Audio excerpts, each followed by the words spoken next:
This is the third part of loops in C# series. In previous video we have seen how to use while and do while loops, and in this video we will learn how to use for and for each loop. For this I'm gonna create an integer array int, let's say number, new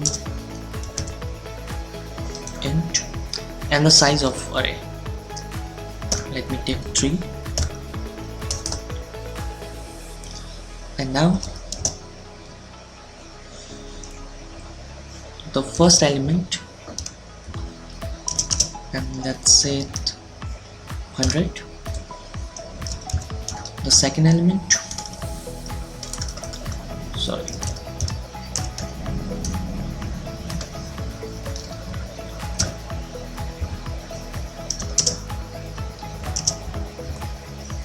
$200, and the last, the third element, $300. Okay, if I have to pull elements out of this array and print them, there are several ways to do that, with while loop, with for loop, and with for each loop. And in this video we will do this with for loop. So let's say for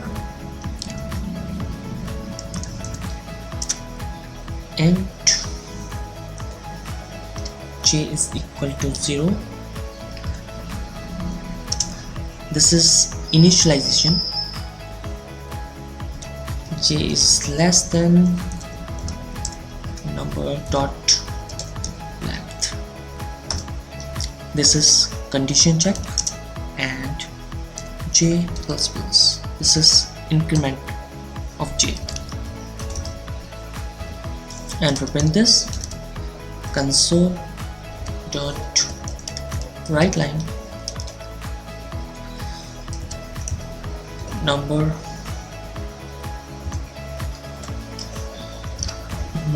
j. Okay,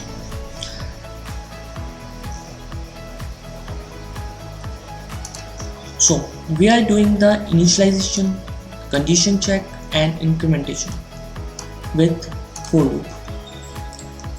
Let's go and run this. It prints 100, 200, 300. Okay, so friends, we have seen how it works with for loop, and now if I have to do the same thing with for each loop, so what we're gonna do, for loop is basically used to iterate through a condition.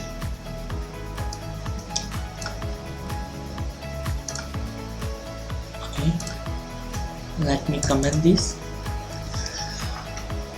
Okay, so for loop is basically used to iterate through a condition. For example, for each int, let's take k for store the variable. No. Okay, no.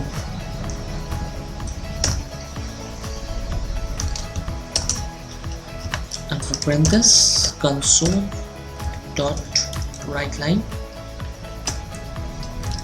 let's print k. Okay, so let's run this program again with for each loop, and the output is same like for loop. In for each loop there is no possibility of index out of range exception, and we don't have to know how many elements are there in that collection. This is the very big advantage of for each loop.